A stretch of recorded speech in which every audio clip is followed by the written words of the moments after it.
Mm, Muy buenas noches, doña Olga Lucía. Quiero inicialmente presentarle a la doctora Marta Janet Páez Páez. Ella es psicóloga graduada de la Universidad Nacional Abierta de Distancia, es decir, compartimos alma mater. Trabajó durante muchos años en el Instituto Colombiano, perdón, en el Nacional de Medicina Legal y Ciencias Forenses, ¿cierto? ¿Ese es el nombre? Sí, sí, Ok, Instituto perfecto, Nacional de Medicina Legal y Ciencias Forenses. perfecto. Muchísimas gracias para dejarlo perfectamente claro. Eh, el trabajo durante todo el tiempo de su desempeño profesional la ha calificado como profesional especializada en ciencias forenses, y le otorgó la posibilidad de realizar o de involucrarse en asuntos periciales. Pero más adelante vamos a aclarar esta cuestión. Doña Galicia, nuevamente nosotros somos estudiantes de su grupo número 337, conformado por Dayan Lorena Rodríguez, Carol Tatiana Ramírez, Laura Caterín Micán, Lady Daniela Escobar y quien le habla, Julio José Arboleda. Ya hemos obtenido por parte de la doctora Marta su consentimiento para grabar esta sesión e inmediatamente vamos a iniciar con nuestro trabajo. Entonces, su nombre completo, de acuerdo a lo que conversamos, doctora Marta, es Marta Janet Páez Páez. Así es. Perfecto. Y en el Instituto Nacional de Medicina Legal y Ciencias Forenses, usted trabajaba como profesional en ciencias forenses. ¿Cierto? O Es, sea, exactamente cuál era el cargo, el nombre del cargo. hago dos aclaraciones. La institución se llama Instituto Nacional de Medicina Legal y Ciencias Forenses y el cargo es profesional especializado forense. Ok, perfecto. Muchísimas gracias. Y adicionalmente, eh, en la Universidad Colegio Mayor de Cundinamarca, dado que también tiene usted un grado en trabajo social, en este momento trabaja como coordinadora de prácticas de trabajo social en el área de grupo. ¿Estoy en lo cierto? Soy docente cátedra de la Universidad Colegio Mayor de Cundinamarca, de la cual también soy egresada, y estoy como docente de cátedra de grupo, de trabajo social de grupo, en la Clínica Montserrat. Ok, perfecto. Muchísimas gracias. Permítame, por favor, la indiscreción. ¿Cuánto tiempo de labores tiene usted en los campos en los que se está desempeñando o que se ha desempeñado? Bueno, en el Instituto Nacional de Medicina Legal y Ciencias Forenses trabajé 30 años y llevo felizmente 6 de pensionada de allá, 6 meses, ¿no? 6 meses, no 6 años, sino 6 meses. Y en la Universidad Colegio Mayor de Cundinamarca llevo 16 años como docente. Perfecto. Si me permite la expresión, wow, la experiencia, mejor dicho, nos deja abrumados. Perfecto. Eh, Ahora, por favor, le voy a rogar a Lady, nuestra compañera, para que inicie con la primera parte de la entrevista que se refiere a su experiencia profesional. Entonces, adelante, Lady Daniela. Bueno, muy buenas noches para todos y pues muchas gracias a la señora Marta por prestarnos este espacio. Es de gran alegría pues para nosotros y quisiera saber pues de tu experiencia profesional y una de las cosas que voy a preguntar es, ¿me mencionas el título universitario mayor que posea relacionado en el campo del presente estudio? Bueno, yo hice una maestría en psicología clínica y de la familia en la Universidad Santo Tomás. Soy magíster formada como psicoterapeuta. Es Sí, decir, estamos hablando de trabajadora social, psicóloga, magíster en psicología clínica y especialista en ciencias forenses para el Instituto Nacional de Medicina Legal. Ahí como para ir resumiendo. Adelante, Lady Daniela. ¿Me podrías describir brevemente cuáles son tus funciones dentro de la institución? Bueno, en el Instituto Nacional de Medicina Legal, como les decía, en los 30 años que estuve, pues me desempeñé con varias funciones. Voy a hablar un poquito como de la última, como hacia atrás un poco, para contextualizar. Me disculpo un poco, tengo faringitis estos días de lluvia, de todo esto ha traído líos de salud, pero bueno, ahí vamos. Bueno, una de las funciones que desempeñé fue en el Grupo Nacional, perdón, en el Grupo de Información sobre Personas Fallecidas y Desaparecidas. Allí atendí a familias y realicé entrevistas de personas que buscaban desaparecidos. Allí se hace el registro de desaparecidos en la base de datos CIRDEC. También realicé cruces referenciales automáticos y manuales a nivel nacional para buscar desaparecidos en el universo de cadáveres sin identificar o conocidos como NNs. Actualmente se conocen como cadáveres en condición de no identificados. También realicé procesos de identificación de cadáveres de estos cuerpos que estaban sin identificar a través de elaboración de informes de identificación remitidos a la Fiscalía para la entrega del cadáver. Acompañamiento de las familias en el reconocimiento de desaparecidos y que se encontraban en los cadáveres sin identificar de Bogotá. También tenía que hacer divulgación de los cadáveres ya identificados, esa divulgación es a nivel nacional. Atendí familias en desastres masivos, es decir, cuando hay caída de avión, terremotos, algún desastre masivo. Realicé peritaje interdisciplinario entre psicólogo y trabajador social con personas privadas de la libertad a nivel nacional. En Medellín y Manizales para hacer evaluaciones del riesgo de violencia intrafamiliar. Informes de valoración de riesgo de violencia mortal contra mujeres. También estuve en el área de salud y seguridad en el trabajo, todo lo que tiene que ver con el programa de riesgo psicosocial. Ese es como un resumen de las cosas que logré hacer. Marta, por favor, cuando usted hace referencia a violencia mortal contra mujeres, ¿eso es un tema, digamos, o un subtema de lo que entraría dentro de lo que es violencia de género o son la misma cosa? No, tiene que ver con la violencia de género. Son mujeres que han sufrido violencia de pareja, bien sea con su pareja actual o su expareja, que han sufrido violencia. Ellas denuncian, son enviadas para valoración médico-legal en medicina legal y a la par se hace una entrevista para hacer valoración de ese riesgo que puede llegar a ser mortal. Y se le manda un informe, el médico envía su valoración médico-legal y la dupla psicólogo y trabajador social envía un informe al fiscal verificando si el riesgo es alto, leve, moderado, para que ellos tomen medida preventiva contra esta mujer que está sufriendo la violencia. En caso de que no se tomen esas medidas preventivas, pues ocurre el feminicidio como lo hemos visto en las últimas noticias.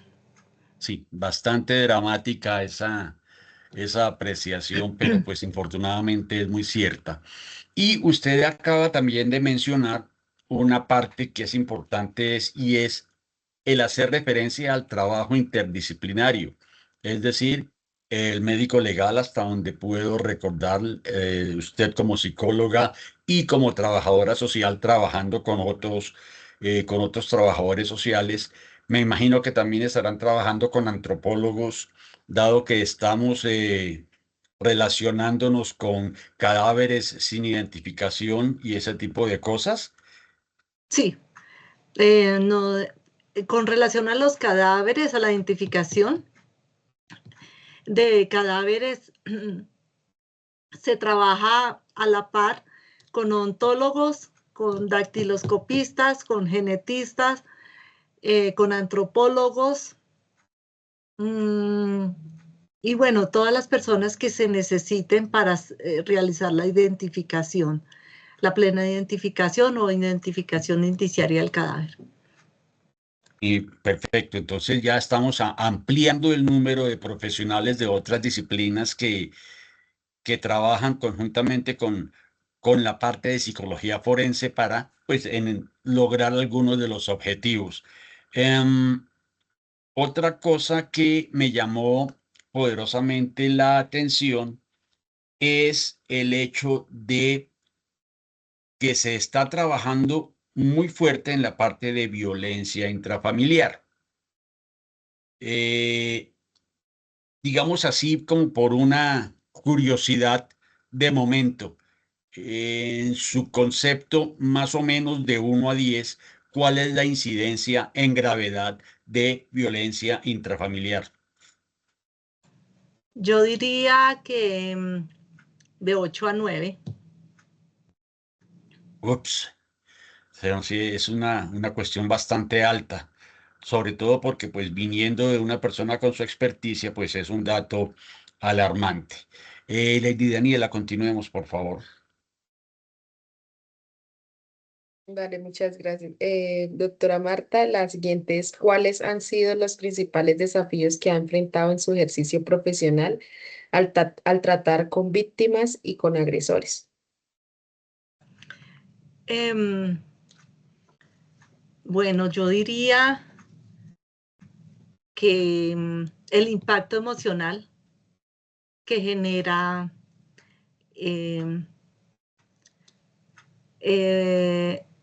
ver las víctimas e imaginarse el agresor o hacer la entrevista con los agresores.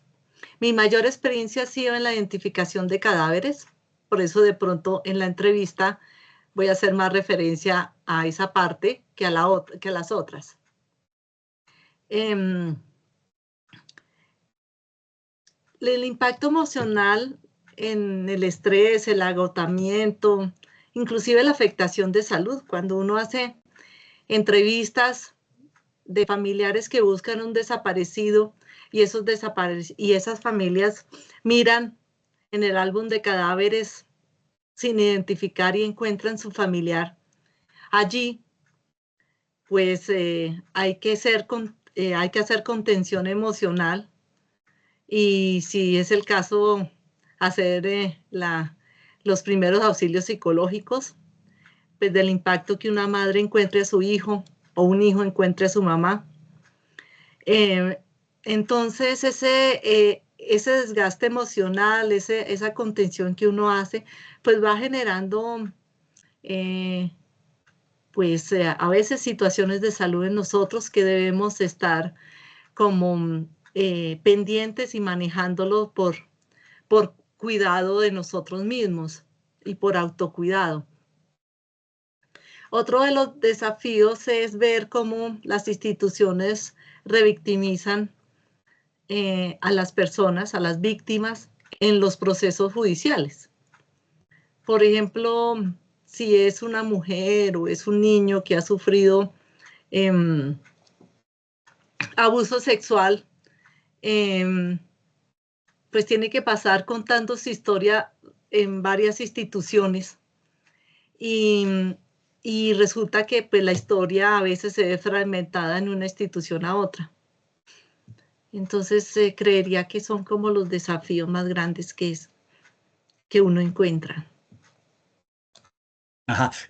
Permítame un segundo, por favor, para entender esa última parte que usted dijo de que la información se veía fragmentada de una institución a otra.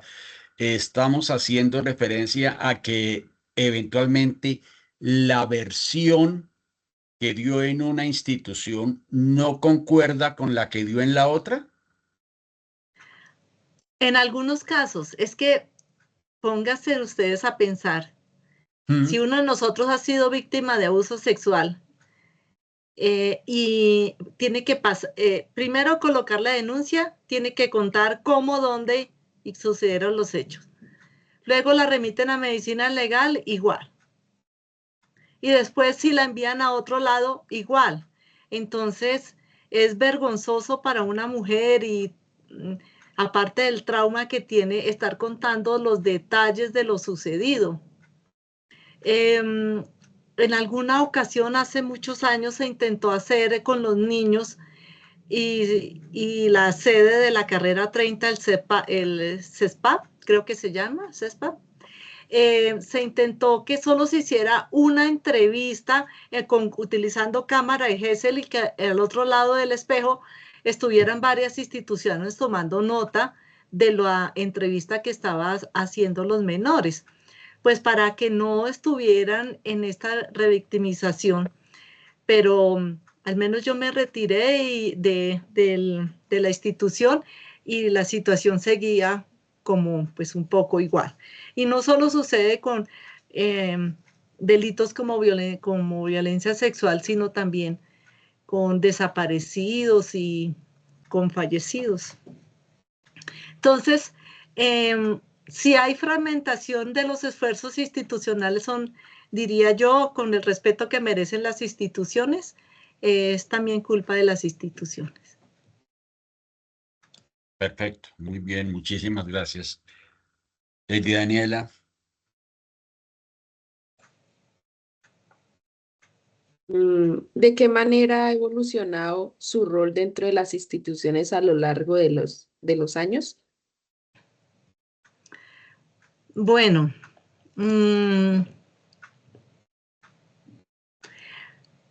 si hablamos de evolución a nivel de ascender en la institución, pues no tanto. Yo ingreso al instituto como profesional universitario y posteriormente con mi formación posgradual soy ascendida a profesional especializada. Pero más que eso, yo creo que lo que más ha marcado en mí es el enriquecimiento de información, de sabiduría, digámoslo de alguna manera, a nivel personal y profesional. No soy la misma persona que ingresó en el año 96 a medicina legal. Antes había tenido experiencia laboral en otros campos, pero en el área forense ingreso en el año 96. Entonces no soy la misma persona que ingresa en el año 96 a la que ustedes están escuchando ahorita. El poder ver todo lo que vi, escuchar todo lo que escuché de las familias, de las víctimas, pues me hacen más sensible ante el dolor humano. Entonces, creo que mi evolución la resalto en ese sentido. Sí, es importante y me voy a permitir redondear toda esta parte que ha dicho Marta, y es que estamos tratando con personas, con sus situaciones particulares en un momento dado, pero esa persona con sus situaciones nos está afectando también a nosotros con nuestras situaciones y en un momento determinado. Es decir, la interacción en algunos casos puede ser, si me permiten el término, brutal, dependiendo de la carga emocional que se maneje en ese momento. Vamos a pasar ahora a otra sección de la entrevista y es la que tiene que ver con las víctimas y los procesos. Laura, por favor, Laura Caterín, ¿quieres iniciar? Sí, señor. Claro, cordial saludo, doctora. La pregunta es, ¿cuáles son los procedimientos establecidos en su institución para brindar atención a las víctimas de delitos?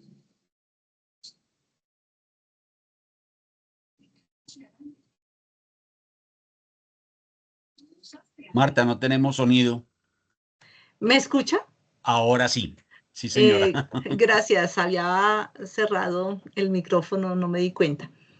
Bueno, le respondí a Laura que en medicina legal allá existen procedimientos, protocolos, guías para la actuación forense.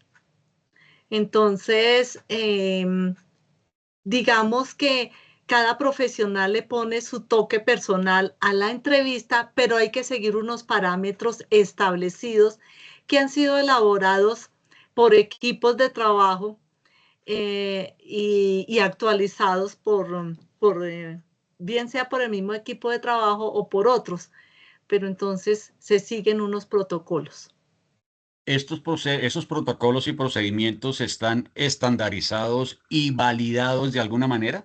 Sí, por el sistema de gestión de calidad, están validados. Allá Ok. hay pues está el sistema, valga la redundancia, el sistema de gestión de calidad, allá se suben luego de revisados y ya firmados hasta el director general, o sea, van siendo revisados por diferentes personas, ya el visto bueno lo da el director general y se suben a la plataforma a la cual tienen acceso todos los funcionarios a nivel nacional. Y, por ejemplo, si tienen que ir a una audiencia para explicar su dictamen pericial, pues el soporte y la base de ese dictamen, obviamente, es el protocolo o el procedimiento con el cual pudo guiarse para la elaboración. Perfecto, muchas gracias. Adelante, Laura Caterín. Bueno, la siguiente pregunta es, ¿cuáles considera son los principales obstáculos que encuentra al trabajar con víctimas en términos emocionales, legales y sociales? Bueno, emocionales, pues yo diría que los que ya les compartí, pues todo el desgaste emocional, el impacto, no es fácil ver, por ejemplo, en un desastre masivo como un terremoto, no es fácil para uno ver el cuerpo en las condiciones que uno lo ve, o un cuerpo fragmentado, mutilado, bueno, todo esto. En la parte legal, a veces hay lentitud en los procesos, pero no porque uno quiera, sino porque hay que hacerlo. Voy a poner un ejemplo que no hace mucho salió en noticias, que había pues muerto, pues habían unos cadáveres de venezolanos y se quejaban que medicina legal no entregaba los cuerpos, que llevaba un mes sin entregar los cuerpos. Uno comprende el dolor, pero también es mirar o sea, debemos hacer una identificación plena y necesitamos el apoyo de Venezuela para esa identificación y a veces pues las respuestas a las solicitudes al gobierno venezolano no son tan rápidas y mientras no haya eso, pues se demoran los procesos. O si hay que tomar muestras para ADN, el ADN se toma hoy, no va a salir mañana la respuesta. Se demora unos 20, 25, a veces un poquito más la respuesta. Entonces, esa lentitud de los procesos a veces hacen que en lo personal uno se angustie porque la familia presiona, pero pues uno también necesita seguir el procedimiento que hay que hacer. Y a nivel social, a veces también la falta de empatía, ¿no? De algunas personas, algunas instituciones, ver también la agresividad constante de los seres humanos, a veces la estigmatización, que como uno trabaja en esa área, entonces uno es insensible, no siente el dolor. Entonces creo que a veces son los obstáculos que se presentan. Ujú. Muy bien. Laura. Bueno, la siguiente es, ¿qué estrategias implementa para garantizar que las víctimas reciban un acompañamiento integral y efectivo?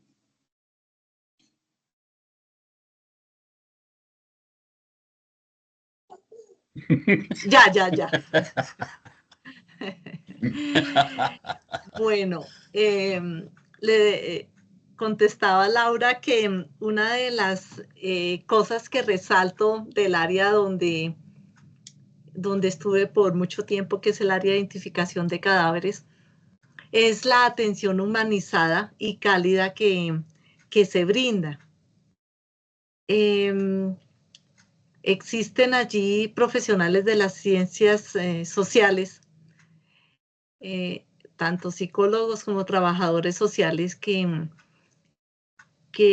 dentro de su trabajo están enmarcados dentro del enfoque empático, de derechos, de atención diferencial.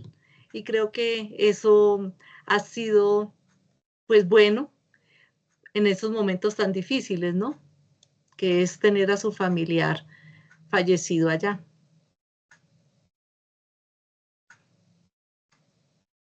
Laura. Listo. En su opinión, ¿cuáles son las principales áreas que se deben mejorar en la atención y protección de víctimas dentro de su institución? Bueno, es compleja la respuesta porque yo diría, por ejemplo, que es la celeridad, pero a veces no se puede mejorar por cuestiones como el ejemplo que les coloqué hace un momento.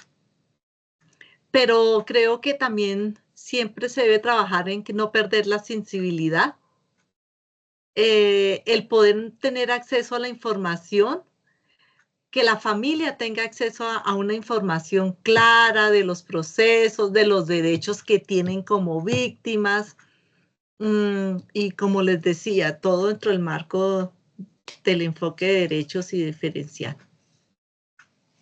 Un asuntico al margen. En su experiencia, ¿qué tal de dinero y de soporte económico por parte del gobierno para el trabajo de ustedes en el Instituto de Medicina Legal? Debería ser más, pero no se trabaja con las uñas, digámoslo así. Los equipos de genética son modernos, se gestiona a nivel de la administración del instituto, a nivel administrativo, el traer buenos equipos, a nivel de dactiloscopia, la red que se tiene con Registraduría Nacional también es buena. Sí, o sea, no es que sobre, pero digamos que sí se presta atención. Es decir, que lo que es el tener acceso y poder utilizar herramientas eficaces y eficientes es bueno, se Sí, podría catalogar como bueno. Ok, sí. perfecto. Vamos a cambiar ahora de tercio. Le voy a rogar el favor a Carol de que inicie con la parte que tiene que ver con los agresores o responsables. Adelante, Carol, por favor. Hola, buenas noches. Bueno, ya estuvimos hablando como la parte de las víctimas y del tratamiento de las víctimas. Ahora vamos a hablar más sobre los agresores o los responsables de todos estos casos, ¿no? Entonces, la primera pregunta sería, ¿qué protocolos se siguen en la institución para el tratamiento de los agresores o posibles responsables? Tratamiento como tal, en medicina legal, pues no se da. Medicina legal, bueno, y es bueno, debía haber iniciado con esto que voy a decir, pero bueno, Medicina legal, la función de medicina legal es ser auxiliar de la justicia, dar soporte científico y técnico pues a la misma, a través de las pruebas periciales y de investigaciones forenses, a través de los laboratorios. Ese soporte pues se le da a las autoridades competentes como jueces, fiscales, que solicitan a medicina legal una valoración médico-legal o que se haga un estudio grafológico, un estudio dactiloscópico y que se dé un concepto sobre el estudio que se está realizando. Bueno, y también hace también vigilancia epidemiológica, da alertas y orienta al Estado o a la administración distrital para que ejecute políticas públicas. Bueno, ustedes son muy niñas, pero de pronto Julio, no quiere decir que Julio sea, pero sí es mayorcito. Yo soy cuasi niño. Somos contemporáneos y ustedes se acuerdan, o Julio se acuerda de cuando Antanas Mockus fue alcalde de Bogotá y sacó campañas como la ley zanahoria, las estrellas negras en la vía. Todo eso se debió a las alertas que presentó Medicina Legal. Mire, se está matando la gente más a la 1 de la mañana, a las 12 de la noche, o en ciertas horas en tal sitio se están presentando más violencia. Entonces, todas estas cifras que Medicina Legal da le ayudan a los entes gubernamentales para elaborar las políticas públicas. Y también forma profesionales a través de la docencia y bueno, todo esto. Entonces, quien decide qué hacer o el tratamiento que se debe hacer con los agresores son las instituciones a las cuales les llega el dictamen médico legal. El dictamen da una conclusión y a veces se da algunas sugerencias. Se sugiere que el señor tal, que es el agresor, tenga apoyo psicológico en su proceso de rehabilitación en el establecimiento carcelario, por decir algo. Pero hasta ahí nosotros llegamos, hasta ahí llega el instituto, no hace tratamiento. No sé si fui clara con la contextualización de la labor del instituto y hasta donde le es permitido hacer. Entonces, como básicamente lo que nos dices es de que se les toma como los exámenes, por decir así, tanto a las víctimas como a los agresores, pero solamente se entrega como un resultado y ya como las decisiones de qué se tiene que hacer lo toman pues ya las otras instituciones. Sí, las instituciones, las autoridades competentes. Ok. Por ejemplo, si hay un niño abusado, hay una persona en la cárcel, hay una mamá, se le hace valoración a los tres y quien decide qué hacer con el agresor, con el menor, bueno, con el menor, pues bienestar familiar como ente responsable, con la mamá, si hay comisaría de familia. Bueno, las autoridades competentes son las que toman la decisión, dependiendo, pues obviamente, el dictamen, ¿no? Porque el instituto es apoyo a la justicia. Aquí estamos hablando ya de términos como el de evaluación, no necesariamente desde la perspectiva de lo pericial, sino ya directamente en lo que tiene que ver con lo que es la evaluación psicológica, tanto del ofendido como del agresor. ¿Entendí bien, Marta? Sí, sí, señor. Ok, perfecto. Y una preguntita así de ñapa. ¿De quién depende el Instituto Nacional de Medicina Legal? Ministerio de Justicia, Ministerio de Defensa, las alcaldías, los entes territoriales. ¿De quién depende, por favor? Esa es un ente adscrito a la Fiscalía General de la Nación. Ok, perfecto, listo. Carol Tatiana, por favor. Bueno, ahora como pues, siguiente pregunta, desde tu opinión o experiencia, pues, ¿cómo consideras que se maneja como ese equilibrio de que se cumpla la ley ante los agresores, pero también se le lleve como una rehabilitación para como reintegrarse a la comunidad, desde tu opinión? Como le decía Tatiana, no, medicina legal no interviene en la rehabilitación del agresor, solo hace la valoración médica o psicológica, lo que haya pedido la autoridad, y da su concepto. Y de ahí, de ese concepto, ese es como un insumo para que la autoridad tome decisiones. ¿Qué sucede de ahí en adelante? Eso le corresponde a la autoridad.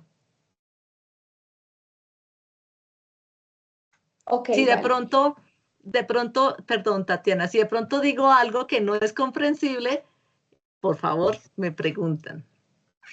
No, sí, sí.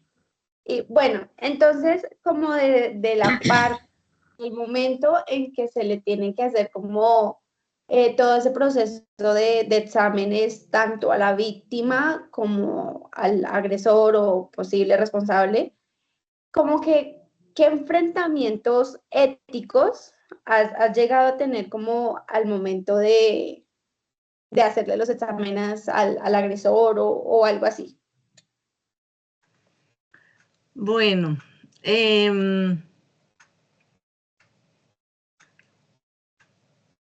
a veces la confidencialidad, por ejemplo. En la entrevista hay un protocolo, un procedimiento el cual debo seguir, pero a la par, la persona pues habla muchas cosas, ¿no? La idea no, es seguir el procedimiento haciendo una entrevista como más conversada y no tan de preguntas algunas veces se utilizan directas, pero que sea algo más fluido. Entonces, esa confidencialidad que debe existir en la entrevista, pero que a la vez, pues hay cosas que toca manifestárselas a la autoridad. A veces, como les decía al inicio, yo estoy formada como psicoterapeuta, pero al asumir el rol de perito, no estoy haciendo terapia, pero a veces en la conversación me doy cuenta yo misma que estoy como haciendo algunas preguntas terapéuticas y entonces digo, no, un momento, yo voy es por aquí, no por aquí. A veces los sesgos o los juicios que hacen que a veces se pierda la objetividad. Sin embargo, soy una de las que piensa que total al 100% objetividad no existe. Porque somos seres humanos que si yo tengo al frente a un hombre que a golpes mató a su hijo y tuve la oportunidad de ver en la morgue al bebé y veo cómo lo dejó, pues al ver a los ojos a este hombre, no crea que pasa desapercibida mis emociones. Pues no lo voy a agarrar a golpes ni le voy a... Pero de que le gustaría, ¿cierto? Claro que sí, pero entonces trata uno de tomar información tratando de ser objetivo cuando por dentro estoy que digo, ¿cómo se le ocurre volver ese niño de esa manera? También está la parte como de los sistemas legales, ¿no? La presión de los abogados, por ejemplo, cuando hay un fallecido, entonces que necesito los resultados de la necropsia ya, que hace 8 días murió y que no han sacado nada, que ustedes son unos ineptos, que bueno, entonces la presión de los sistemas legales ante las demoras que a veces se presentan, pero que no es porque se quiera, sino porque hay que seguir un procedimiento. Una pregunta respecto de lo ético que comentaba Carlos Tatiana, y es, Marta, a usted, desde lo estrictamente personal, ¿sí? Estrictamente personal. En el caso que usted trae a colación, el del papá que mató a golpes a su bebé, y que usted siente, porque uno siente en el trabajo, las determinadas emocionalidades, ustedes en la psicología forense y en el cargo que desempeñaba, ¿tenían derecho a la objeción de conciencia? Sí, sí, puedo negarme a atender a la persona, claro. Y además, si estoy muy mal, estoy viendo que emocionalmente estoy mal, pues prefiero que otra persona lo atienda. Eso me da tranquilidad y sí, sí, claro. Uno Perfecto. puede. Y destaca usted el hecho de que una entrevista semiestructurada a veces es mucho más eficiente que lo que está dentro de los protocolos, sobre todo para recabar información, que pues Sí, digamos que en cierta forma sí hay ciertos conflictos de carácter ético en la medida en que mucha de esa información recopilada tendría que salir del ámbito de la privacidad y la confidencialidad en la medida en que puede ser el agresor potencialmente peligroso para él o para otras personas. ¿Estoy en lo cierto? sí, sí, así es. O si hay otras personas en riesgo, pues hay que manifestarlo. Además que hay que tener presente que soy auxiliar de la justicia. Entonces, el fiscal o el juez está esperando que yo le brinde herramientas para tomar decisiones legales contra esa persona. Entonces, si yo me quedo callada en ciertos aspectos, eso quiere decir que estoy también siendo, no sé, de pronto cómplice de alguna situación. Entonces, si yo considero que se le debe decir al fiscal algo que pueda proteger a una o varias personas, hay que decirlo. Ok, perfecto. Carol Tatiana, ¿te falta algo o terminamos por este lado? Sí, tengo como una pregunta más. Y es Gracias. como, ¿qué herramientas consideras que son eficaces para trabajar como con estos agresores? Como dices la entrevista, ¿no? Pero como que, ¿qué haces? O como que le dices, o como por qué ladito te le metes para como que suelte información, para que hable, para que cuente lo que hizo. Ya que supongo que se presentarán casos en donde lo niegan todo. Yo no fui. Sí, y a veces son Entonces, tan como, sí, hábiles. ¿cómo le sacas la información? Por decir así. Sin una parte violenta, como que, como dices, que sea algo conversado. Sí, no, y Tatiana tiene toda la razón. Y a veces son tan hábiles que ahorita se me viene a la cabeza, es que todo ese tiempo pues hay una cantidad de anécdotas. Y se me viene a la cabeza que hay personas tan hábiles que a veces logran engañarlo a uno. Pero bueno, yo no aplico pruebas psicológicas, que creería que en las pruebas es más difícil engañar, ¿no? Estrategias para trabajar con este tipo de personas, me decía Tatiana. Bueno, yo creo que una de las cosas es ser consciente que somos seres humanos y que tenemos emociones y que afloran en diferentes circunstancias. Pero hay que aprender también a manejar un poco la calma y tener seguridad personal. Ser habilidoso con la comunicación asertiva, escuchar atentamente. Ahí Tatiana le respondo, no solo a lo verbal, sino también a lo gestual, a las reacciones corporales. Una persona puede estar diciendo que no es cierto, pero está sudando. Entonces hay que fijarse en ese sudor, por qué la angustia y por qué el sudor cuando él está diciendo la verdad, por ejemplo. Son detalles que la experiencia va haciéndolo uno habilidoso y que va a despertar en uno la curiosidad de cualquier cosa, una mirada, una palabra que dijo antes y ahora se contradice. Bueno, son cositas que hay que estar ahí atento. Y bueno, y obviamente vuelvo a hacer la identificación de desencadenantes, bien sea de la persona que uno está o de uno mismo, rabia, tristeza, angustia, y tener límites claros, ¿no? Porque a veces que uno es mujer y está atendiendo a un hombre y entonces ellos creen que entonces siendo galantes con nosotras, entonces no le vamos a poner cuidado a todas estas cositas que acabo de decir. Perfecto. Entonces, ¿listo, Carol Tatiana? ¿O alguna otra cosa? No, muchas gracias, doctora, y mis respetos. Me Muchas gracias, Tatiana. Me parece fuerte esa parte, pues más que las víctimas, esa parte de hablar con un agresor y tú haber visto la víctima, ver lo que hizo y que aún así pues te lo siga negando y tú tener que mantener como la calma es mi trabajo, tengo que sacar información.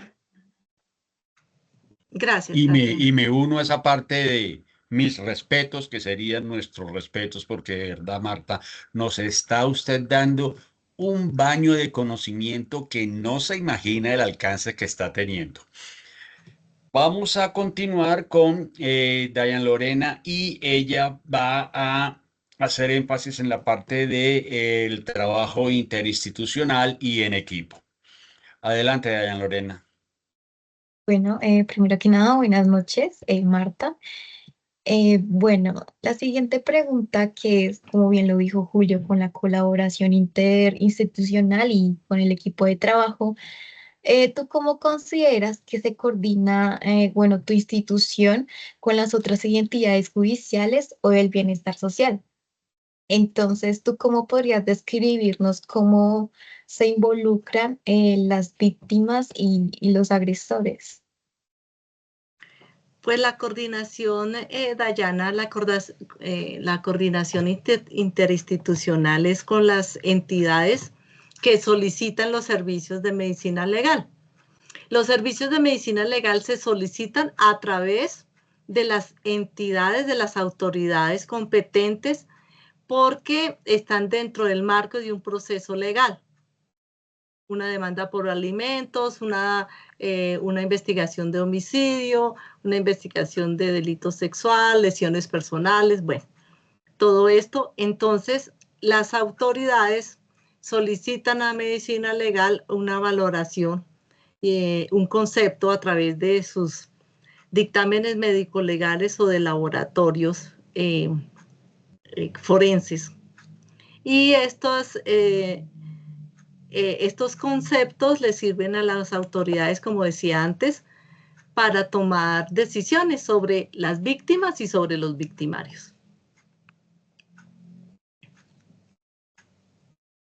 Digamos que con base, digamos, a la experiencia que has tenido, digamos, ¿cómo se podrían, digamos, fortalecer, digamos, que estos términos de colaboración, digamos, para, pues, mejorar los procesos? Porque, o sea, recuerdo que mencionaste antes, digamos, en un caso de que hay como esta fragmentación de la información, ya digamos que pasaba por varias instituciones y digamos que, digamos, la declaración pues, de la víctima, pues sí, era como más diferente.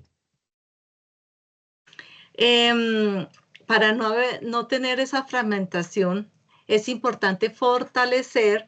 Lo hacen, pero pues hay que no bajar la guardia en el fortalecimiento de las capacitaciones y el intercambio de conocimientos de las diferentes instituciones.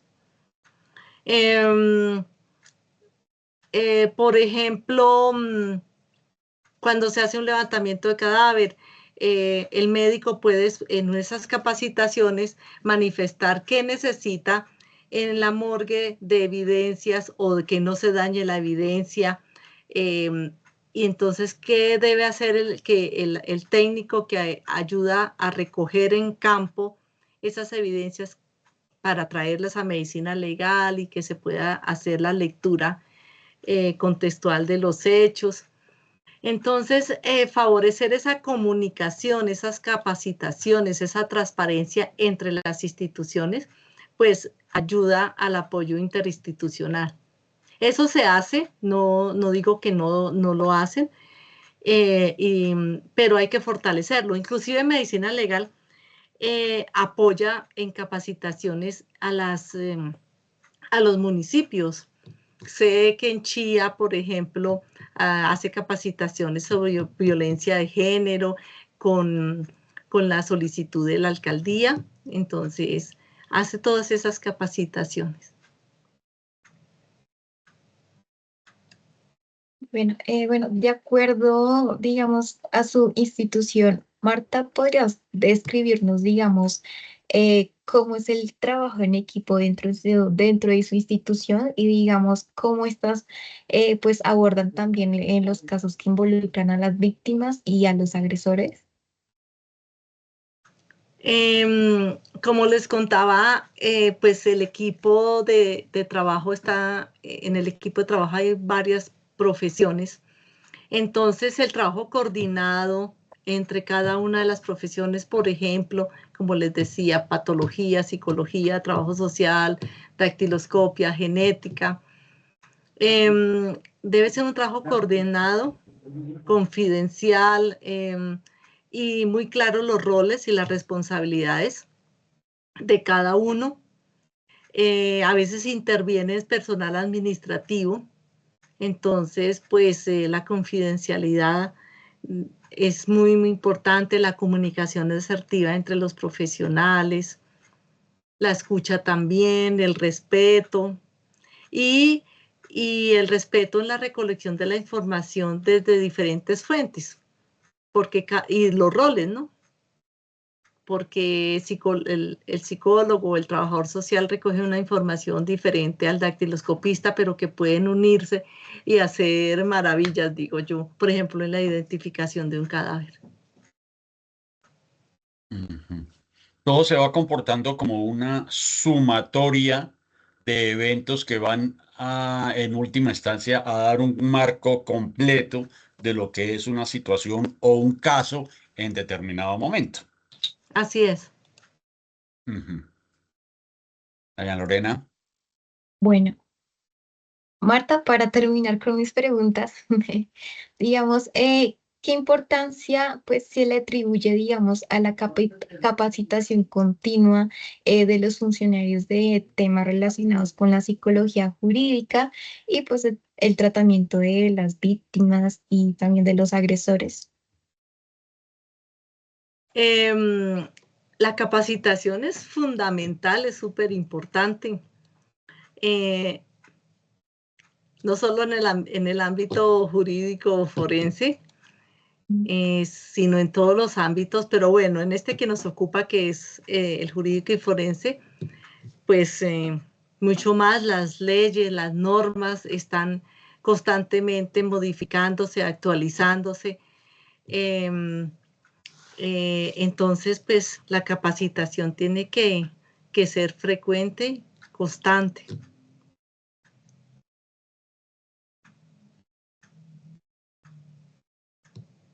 Listo, Okay. Dayana. Perfecto. Gracias. Hay una cuestión que me llama la atención y es respecto de la capacitación, que obviamente implica una de las funciones del psicólogo en cualquiera de sus especialidades, y es la de brindar el conocimiento basado en su experiencia para que otros aprendan de ellas. Y los resultados del trabajo, como hemos visto, pues, hemos venido perfilando a lo largo de la conversación, pues obviamente deben traducirse en una serie de eventos que a la postre se conviertan en políticas públicas, cuando hablábamos de antanas mocus y este tipo de cuestión. Personalmente, ¿qué tan buena es la relación entre política, derecho, psicología, todas ellas, digamos que desarrollándose dentro de su propio marco de referencia, pero que en algún momento tienen que articularse para poder generar una política pública? ¿Cómo ve usted ese aspecto? Se deben relacionar porque si miramos desde el enfoque diferencial, hay que tener presente una cultura, una religión, unos pensamientos políticos, para comprender los hechos o las circunstancias, no para justificarlos, pero sí para comprenderlos. Y entonces deben estar interrelacionadas, y pues yo espero que a nivel gubernamental, para el sacar las políticas públicas, se tengan en cuenta estos aspectos, ¿no? Porque no se pueden desligar. No se puede De desligar hecho, lo político, lo religioso, lo cultural, para tomar, para hacer sacar una política pública. ¿en algún momento ha sentido usted que de pronto no la política, sino los políticos han influido positiva o negativamente en el ejercicio de su profesión? No, no, para nada. Ok, perfecto. Desde la parte de lo que es la psicología jurídica en específico, ¿qué mejoras cree usted que se podrían realizar o recomendar para mejorar la eficiencia en los procesos judiciales, tanto para víctimas como para victimarios?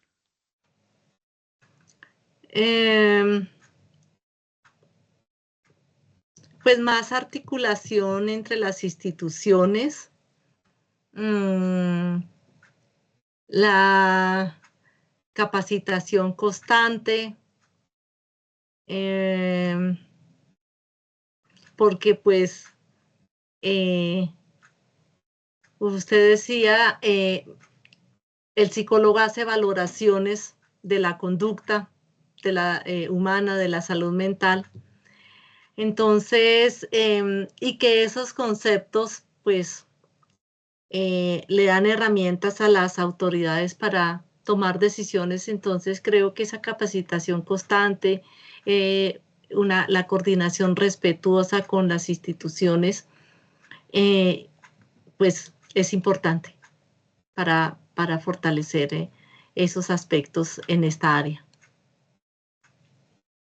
Y para finalizar, y antes de hacerlo, quiero agradecerle especialmente, por si se me olvida hacerlo después, pero de verdad quiero agradecerle muchísimo este espacio.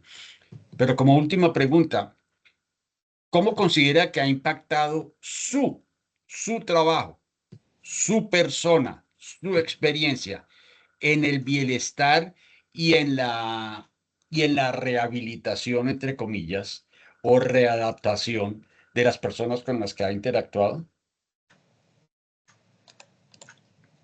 Pues no sé si llamarlo readaptación. Lo que sí sé es que el trabajo ha impactado en familias de la mejor manera, ha apoyado el trabajo de las instituciones, de las autoridades competentes, Mis conceptos han favorecido, o más que favorecer, han apoyado las decisiones judiciales. La identificación de personas me ha dado una satisfacción grandísima. No solo en el caso de desapariciones forzadas, sino de desaparición, pues, común, digámoslo así, por llamarlo de alguna manera. Esa identificación de personas ha ayudado a establecer verdad, supongo que justicia y supongo también que reparación.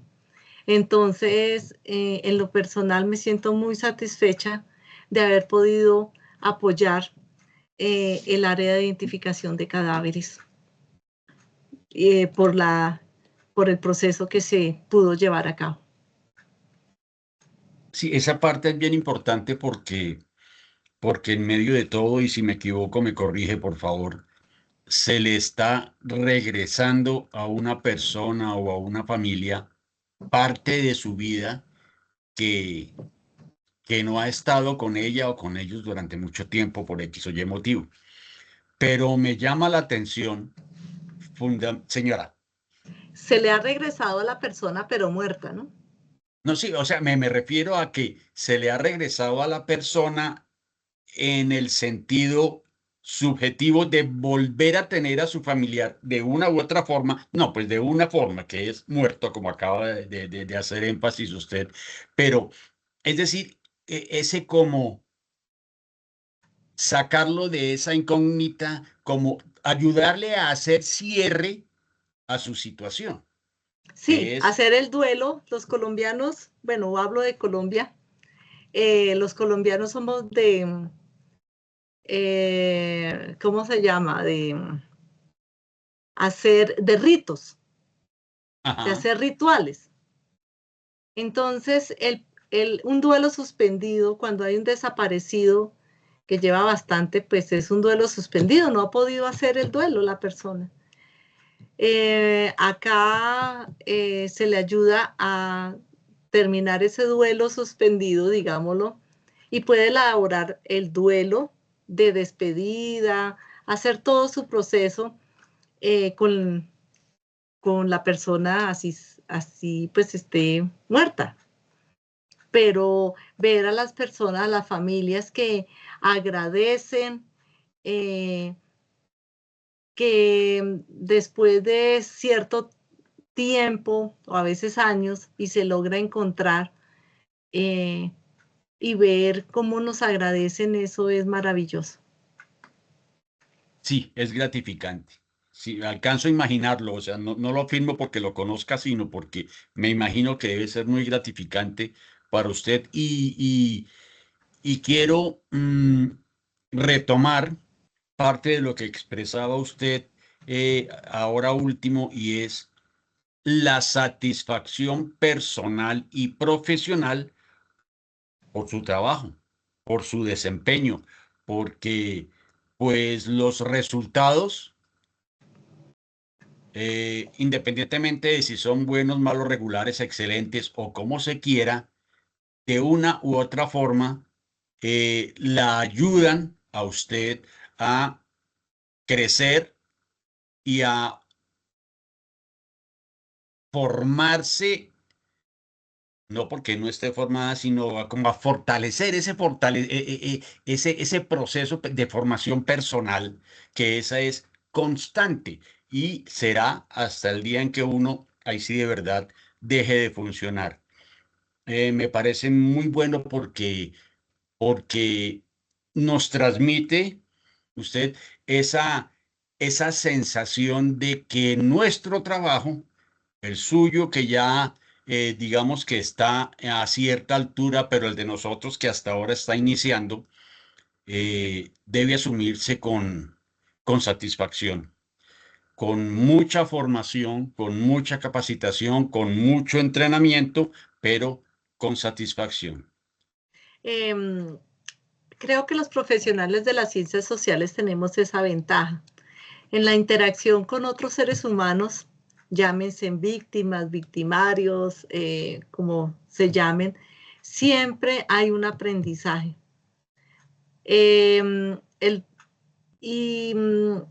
Nosotros dejamos algo en ellos y ellos también nos dejan algo a nosotros.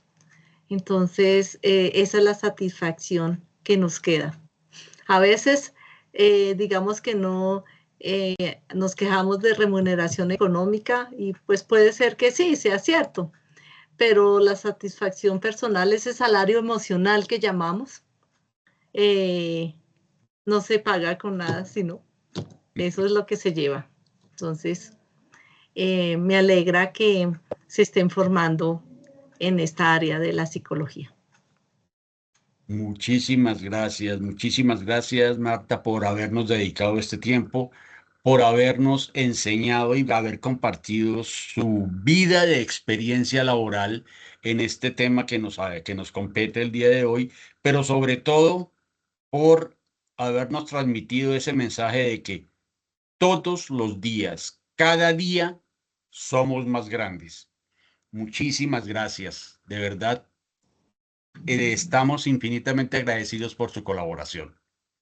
Con todo gusto me invitan al grado. Perfecto, muy bien. Yo la mando a recoger, que conste. Tengo testigas. Muchísimas gracias. Con todo Bienvenidas gusto. y por favor, no, por favor no. Como yo soy el más grande, les ordeno que descansen, que se cuiden. Feliz noche. Muchas gracias. A usted, Marta, de verdad, muchísimas gracias. Gracias. Dale, muchísimas gracias. Compañeras, Chao. muchísimas gracias. Gracias. Muchas gracias. Bueno.